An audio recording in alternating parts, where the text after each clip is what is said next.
할렐루야!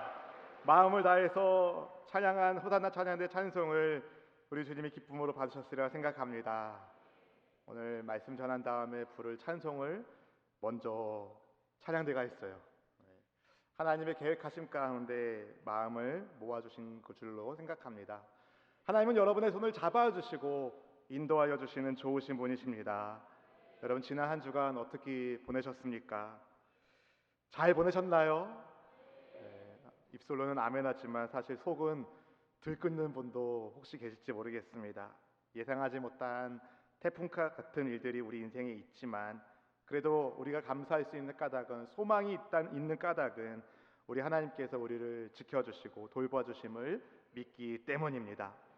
하나님은 진심으로 여러분을 사랑하시고 여러분 한 분 한 분에게 복 주시길 원하시고 은혜 베푸시길 원하시고 지켜주시기를 원하시는 좋으신 분인 줄로 믿습니다. 오늘 우리는 그렇게 우리를 사랑하시는 하나님께, 우리 또한 하나님께 사랑을 올려드리며 예배하기 위하여 이 자리에 모였습니다. 여러분, 하나님을 참되게 예배하는 사람을 찾고 계십니다. 주님의 찾으심 속에서 주님을 만나 뵙는 영과 진리로 예배하는 우리 모두가 되기면 좋겠습니다. 이것을 위해서 우리가 기도해야 할 기도 제목이 하나 있습니다. 그것은 바로 주님의 성령 우리를 충만하게 하옵소서, 주님의 영으로 충만하게 하옵소서.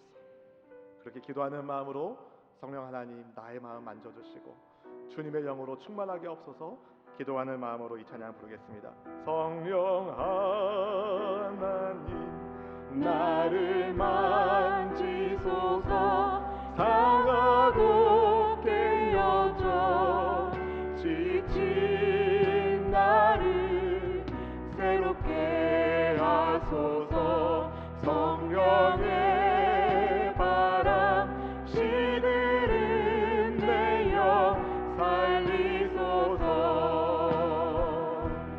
성령 하나님 이 땅 고치소서. 죄악의 어둠 속 헤매는 우리 태워주소서. 성령의 불로 세상 헛된 맘 태우소서. 임하소서.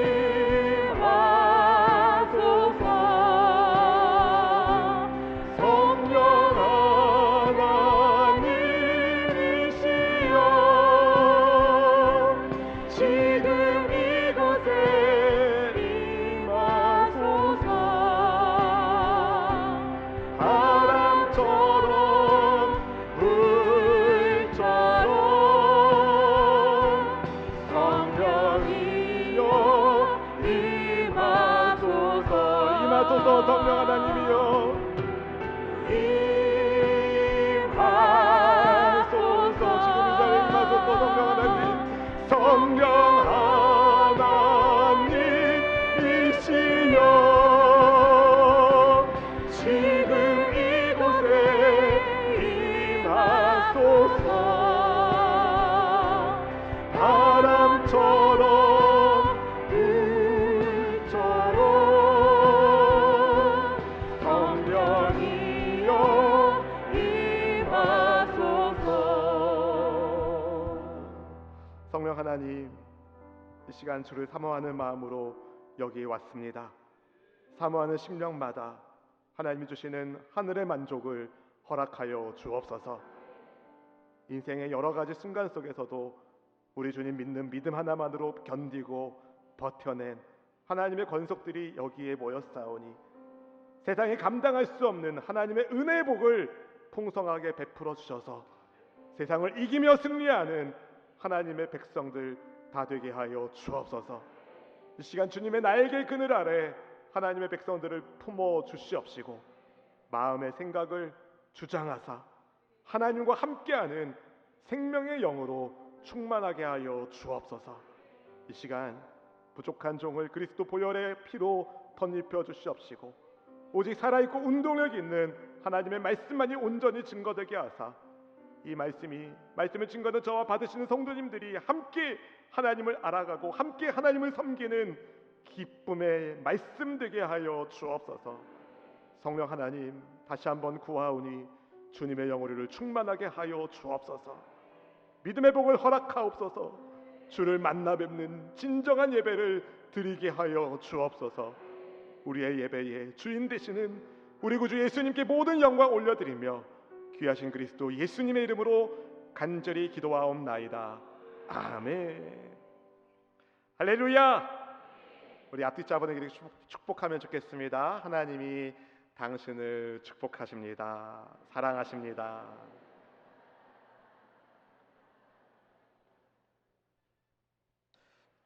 지난 금요일에 파푸아뉴기니에서 남아 부족 대상으로 성경을 번역하시는 성경 번역 선교사님 박정선 선교사님이 오셔서 귀한 말씀을 나눠주셨습니다. 개인적으로는 제 대학 학부 선배님이면서 같이 선교단체 활동을 했었던 그 형님이 몇 년 전 우리 교회 왔을 때 이제 기도 제목을 제가 여쭙고, 그래서 제가 차량 헌금을 했고, 그렇게 해서 차량을 구입하셔서 잘 쓰고 계시다는 얘기를 들었어요. 이분이 한국에 이제 GBT 총회가 있기 때문에, 성경 번역 선교회 총회가 있기 때문에 한국에 한 달 가량 귀국하게 되었는데, 제가 또 물어봤어요. 뭐가 필요하냐고. 차가 필요하대요. 그래서 저희 집 차가 이제 2대가 있으니까 한 대를 이제 빌려드렸습니다. 그때 이제 형님이 오셔가지고 교회 주차장에서 이제 차를 인수하는데 한번 운전을 해봐야겠다는 얘기를 하셨어요. 그래서 그 형님이 운전석에 앉고 제가 조수석에 앉았어요. 얼마나 떨리든지요. 왜냐하면 파푸아뉴기니는 운전석이 반대로 되어 있습니다. 일본처럼 영국처럼 운전석이 반대로 되어 있어요. 처음에 시동을 거는데 그때부터 덜덜덜덜 떠는 거예요. 운전을 한 바퀴 주차장을 도는데도 막 긴장이 되는 거예요. 그때부터 걱정이 됐습니다. 이 형님이 잘 쓰시다가 갈 수 있을까? 다행히 잘 쓰시고 반납하고 가셨습니다. 지난 월요일 새벽에 비행기를 타고 베트남에 갔다가 금요일 새벽에 한국에 왔는데요. 처음으로 가게 된 그곳에서 뉴스로만 보았던 오토바이 정말 많이 볼 수가 있었습니다. 공항에서 목적지로 이동하는 내내 운전하시는 분이 쉼없이 경적을 울렸습니다.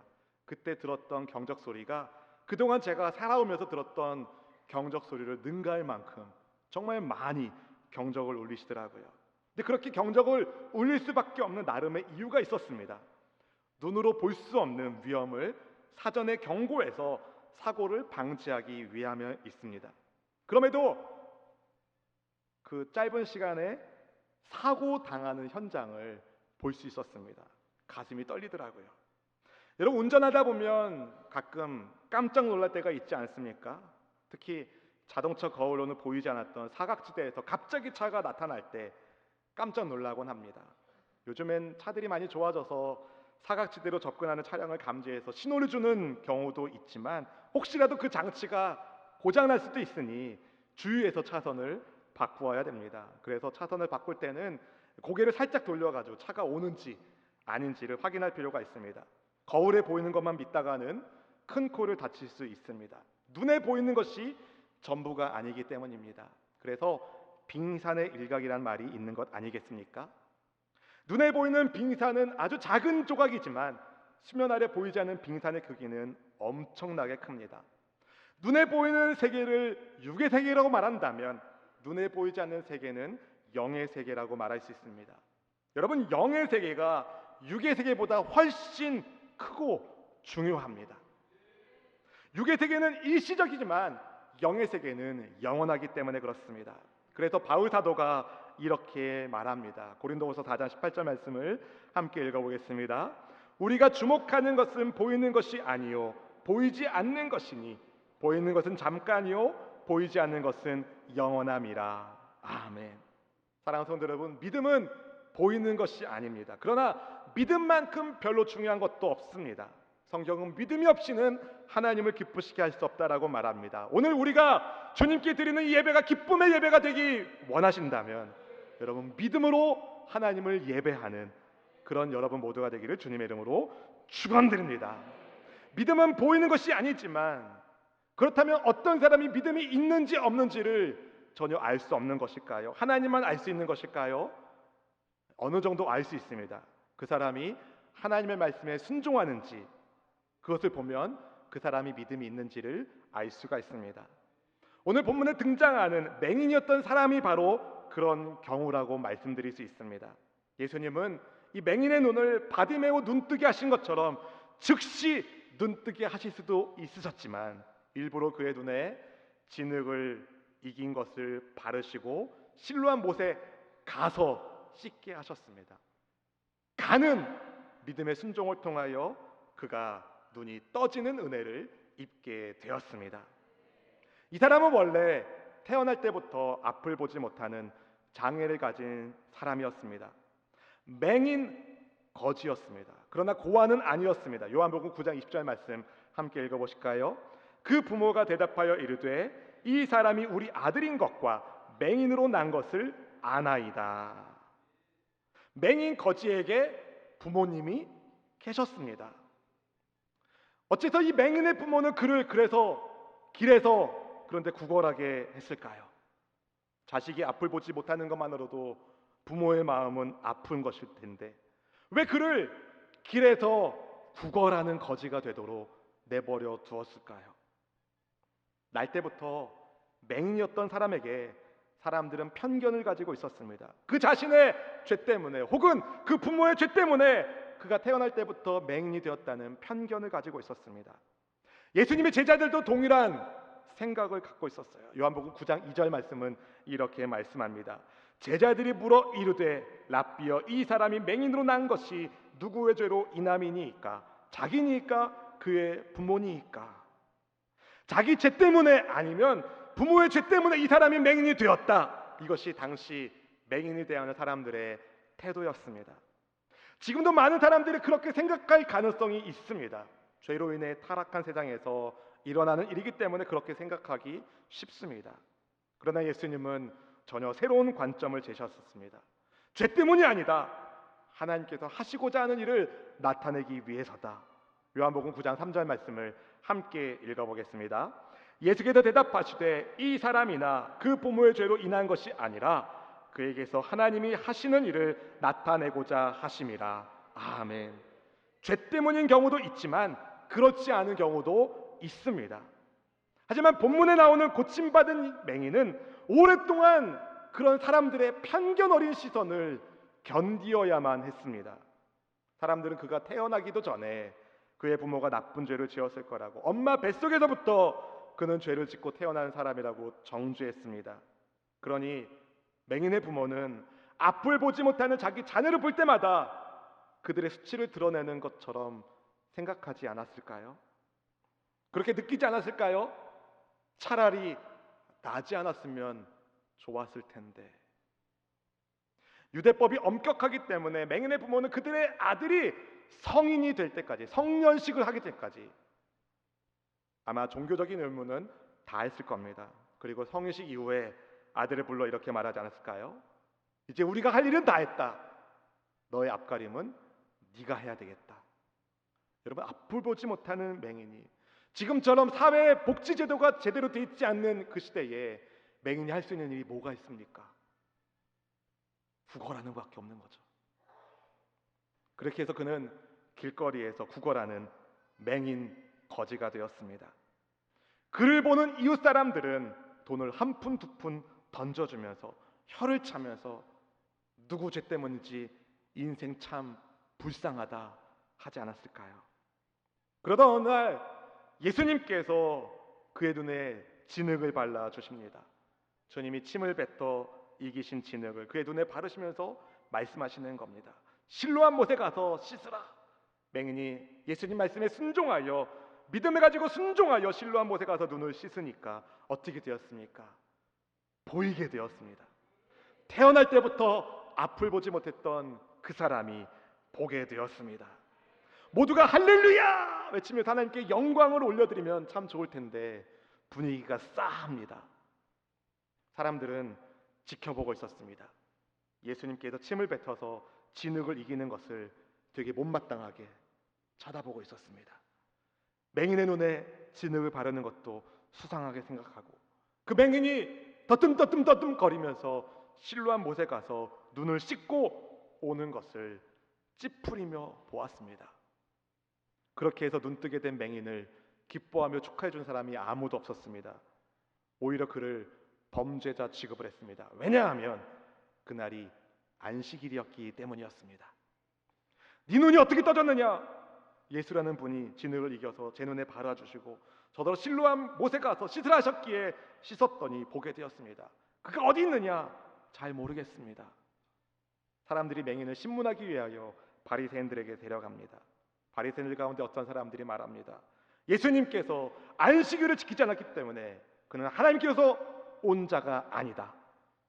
그 중에 어떤 사람들은 아니 어떻게 죄가 있는 사람이 하나님께서 온 사람이 아닌 그가 이런 기적을 표적을 행할 수 있겠느냐?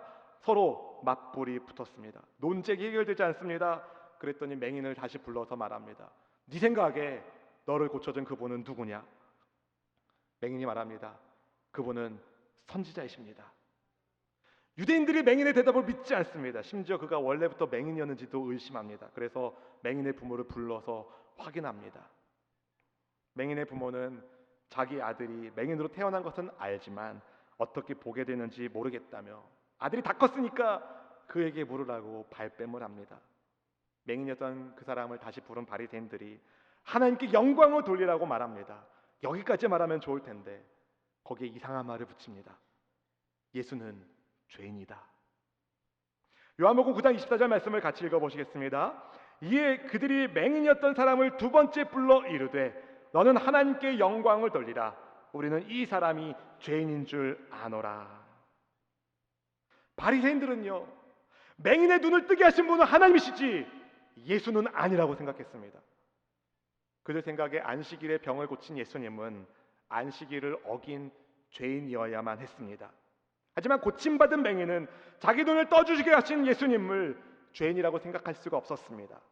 앞을 보지 못했기 때문에 바리새인들과 비교했을 때, 일반 사람들과 비교해봤을 때 성경 지식이 현저하게 낮았을 그가, 눈먼 자기 눈을 뜨게 해주신 그분이 어떻게 하나님께서 보내신 분이 아니냐며 오히려 예수님을 변호했습니다. 고침받은 맹인의 말에 반박할 수 없었던 바리새인들은 버럭 화를 내면서 죄 가운데 태어난 네가 감히 우리를 가르치냐며 그를 쫓아냈습니다. 요한복음 9장 34절 말씀 함께 읽어보겠습니다. 그들이 대답하여 이르되 네가 온전히 죄 가운데서 나서 우리를 가르치느냐 하고 이에 쫓아내어 보내니라. 저주받은 출생이라고 놀림받던 맹인, 그의 어린 시절 부모로부터도 외면당해 길에서 구걸해야만 먹고 살 수 있었던 그가 예수님의 은혜로 눈을 뜨게 되었는데, 그런데 눈 뜨고 경험한 세상은 낙원이 아니었어요. 오히려 맹인이었을 때보다 더 훨씬 차갑고 냉정하고 무서운 세상이었습니다. 그럼에도 불구하고 예수님께서 자기 눈을 뜨게 하신 것을 부인하셨었던 그는 예수님이 하나님께서 보내신 분이라고 확신했습니다. 그래서 쫓겨났습니다. 여기까지가 본문의 배경입니다. 그렇게 쫓겨난 사람, 아무도 눈여겨보지 않고 눈뜬 것을 축하해주지 않고 환영하지 않는 그 사람을, 그런데 예수님이 찾아오십니다. 본문의 35절 말씀을 함께 읽어보겠습니다. 예수께서 그들이 그 사람을 쫓아냈다 하는 말을 들으셨더니 그를 만나사 이르시되 네가 인자를 믿느냐.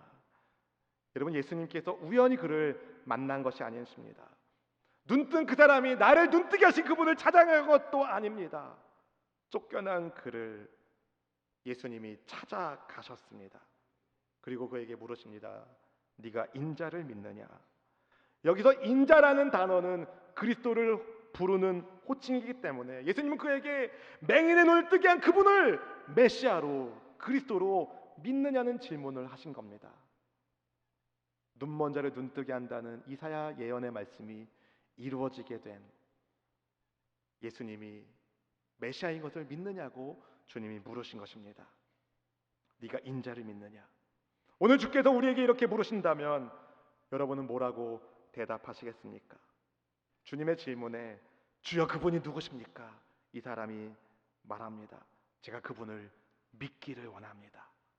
그러자 예수님이 자기가 바로 그분이라고 밝히십니다. 본문의 37절 말씀 같이 읽어볼까요? 예수께서 이르시되 네가 그를 보았거니와 지금 너와 말하는 자가 그이니라. 아멘. 예수님이 메시아신 것을 밝히시니까 이 사람이 주여 제가 믿나이다 하며 절을 합니다. 경배합니다. 예배합니다. 고침받은 눈으로 예수님을 뵙게 된 이 사람, 믿음의 눈도 떠지는 주님의 은혜를 입게 되었습니다. 사랑하는 성도 여러분, 예수님 때문에 갑자기 여러 일을 겪게 되었지만 이 사람 불평하지 않고 오히려 주님을 경배합니다. 말씀 준비하면서 여러 가지 복잡한 생각이 들더라고요. 어떻게 이 사람은 그럴 수 있었는가? 예수님을 진심으로 그를 구원하시는 메시아로 믿었기 때문입니다. 생각해 보십시오. 예수님께서 말씀하셨습니다. 하나님께서 하시는 일을 드러내기 위하여 이 사람이 맹인으로 태어났다. 그럼 이 맹인 억울해야 되는 거 아닙니까? 누구 잘못도 아닌데 하나님께서 하시는 일을 드러내기 위하여 수십 년 동안 내 눈을 못 보게 하시다니, 하나님의 영광을 드러내는 도구로 쓰임받기 위하여 나를 맹인되게 하셨다. 여러분 같으시면 받아들이실 수 있으시겠습니까? 예수님의 은혜로 눈을 뜨게 되었는데 사람들은 기뻐하지 않고 오히려 고침받은 그를 못 잡아먹어서 안달난 그런 상황을 여러분 같으시면 이해하실 수 있으시겠습니까? 바리새인들에게 시달리고 부모로부터 보호받지 못하고 맹인이 그렇게 된 까닭이 하나님의 영광을 드러내기 위해서라고요? 왜 하필 예수님께서 날 때부터 맹인이었던 이 사람을 하루 전날 고쳐주시든지 아니면 하루 뒤에 고쳐주시든지 왜 굳이 안식일날 고쳐주셨을까요? 바리새인들이 싫어하는 방식으로 왜 그렇게 하셨을까요? 예수님이 누구신지 맹인이었던 이 사람에게 가르쳐 주시기 위해서였습니다. 분명하게 보여주시기 위해서였습니다. 사람들은 예수님을 죄인이라고 문제를 일으키는 사람이라고 믿었습니다. 그러나 고침받은 맹인에게 예수님은 그리스도 구원자이셨습니다. 처음에 그는 예수님을 예수라는 사람이라고 말했다가 선지자라고 믿게 되었습니다. 바리새인들이 핍박을 하니까 그는 예수님을 하나님께로서 온 분이라고 고백했고 쫓겨나니까 마침내 예수님을 인자로 메시아로 믿게 되었습니다. 그렇게 예수님을 믿는 그의 믿음이 점점 자라고 성숙해졌습니다. 그런데 여러분, 우리도 그렇지 않습니까? 예수님을 믿기 때문에 그 전보다 더 불편한 일이 생깁니다. 예수님을 믿기 때문에 더 어려운 상황을 만납니다. 곤란한 일이 생깁니다. 참아야 할 일이 늘어나기만 합니다. 그런데 여러분, 그러는 고난을 통해서 오늘 우리는 예수님을 더욱 분명하게 알게 됩니다. 예수님을 의지하게 됩니다. 예수님을 믿는 믿음이 자라게 됩니다. 고침받은 맹인이었던 이에 저를 받으신 예수님이 주께서 심판하러 이 세상에 오셨다라고 말씀하셨습니다. 본문의 39절 말씀을 같이 읽어보겠습니다. 예수께서 이르시되 내가 심판하러 이 세상에 왔으니 보지 못하는 자들은 보게 하고 보는 자들은 맹인이 되게 하려 함이라 하시니. 아멘. 사랑하는 성도 여러분, 예수님께 죄를 심판하는 권세가 있으십니다. 예수님 믿는 사람에게 예수님은 구원의 주님이 되시지만 예수님을 믿지 않는 사람들에게 예수님은 심판의 주가 되십니다. 예수님은 자기가 죄인인 것을 인정하고 겸손히 예수님을 영접하는 사람들은 믿음의 눈을 열어 보게 되지만 스스로 보는 체하며 교만하게 예수님을 거절하는 사람들에게는 믿음의 맹인이 되게 된다는 말씀을 하셨습니다. 말씀을 들은 바리새파 사람들 가운데 어떤 사람들이 이렇게 묻습니다. 그럼 우리도 눈먼 사람입니까? 주님이 이렇게 대답하시죠. 보면 41절 말씀 같이 읽어볼까요? 예수께서 이르시되 너희가 맹인 되었더라면 죄가 없으려니와 본다고 하니 너희 죄가 그대로 있느니라. 아멘. 내가 영안이 닫힌 죄인인 것을 인정하고 예수님 믿으면 죄 용서함을 받게 되지만 반대로 내가 죄인인 것을 인정하지 않은 채 다시 말해 예수님을 믿지 않는 사람에게는 죄가 그대로 남아 있다는 말씀을 하셨습니다. 날 때부터 앞을 보지 못했던 이 맹인은 죄에 대한 처절한 아픔이 있었습니다. 죄인의식을 가지고 있었습니다. 나 같은 것이 어떻게 살아야 되나. 반면에 바리새인들은요, 우월의식에 사로잡혀 있었어요. 나름 열심을 가지고 율법도 잘 지킨다는 종교 엘리트 코스를 밟아왔기 때문에 이만하면 괜찮은 사람이라는 의인의식을 가지고 있었습니다. 그렇기 때문에 그들은 감히 맹인의 눈을 뜨게 하신 예수님을 죄인이라고 말한 것 아니겠습니까? 여러분, 어떻게 하면 우리는 믿음의 눈을 뜰 수 있을까요? 내가 맹인인 것을 인정해야 됩니다. 육신의 눈을 떴지만 영안이 닫힌 내가 맹인이었던 것을 인정해야 됩니다. 여러분, 그래야 믿음의 눈이 떠지고 주님 손 잡고 따라갈 수 있습니다. 여러분, 내가 맹인인 것을 인정하지 않으면, 죄인인 것을 인정하지 않으면 주님의 손을 오히려 불편하게 할 것입니다. 주님은 이쪽으로 가자고 그러시는데 나는 자꾸 이쪽으로 가려고 하는 거죠. 주님이 이쪽으로 가자고 하시는데 나는 그 손을 뿌리치고 내가 원하는 대로 가고 싶어 하는 거죠. 내가 볼 수 있으니까. 주님 도움 필요 없다면서. 여러분, 주님은 한 번도 우리의 손을 놓친 적이 없으십니다. 문제는 우리가 주님의 손을 자꾸 뿌리치려고 한다는 겁니다. 내가 볼 수 있다고, 주님의 도우심이 필요 없다고, 주님이 도와주시면 오히려 일이 꼬인다고, 주님이 함께 하시면 오히려 삶이 힘들다며 세상과 똑같은 방식으로 똑같은 길로 가고 싶어하는 것이 우리의 마음은 혹시 아닙니까? 태어날 때부터 앞을 보지 못하는 저주받은 인생, 가족들과 이웃들로부터 외면당하는 거지 인생도 우리 주님은 포기하지 않고 찾아가시고 잡아주시는 분이십니다. 주님의 이 선하신 손을 여러분 잡기를 축복합니다. 나를 찾아오신 예수님의 손을 꼭 잡고 끝까지 걸어가는 믿음의 사람 되기를 축복합니다.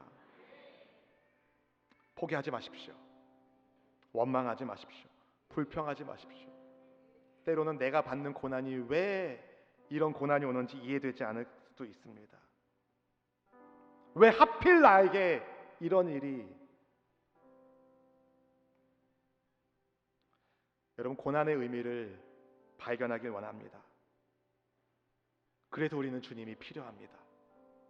주님이 잡아주지 않으면 눈먼 맹인이 되니까. 여러분, 내가 원하는 방식이 아니라 주님이 원하시는 방식으로 일이 진행돼도 기뻐할 수 있기를 축복합니다.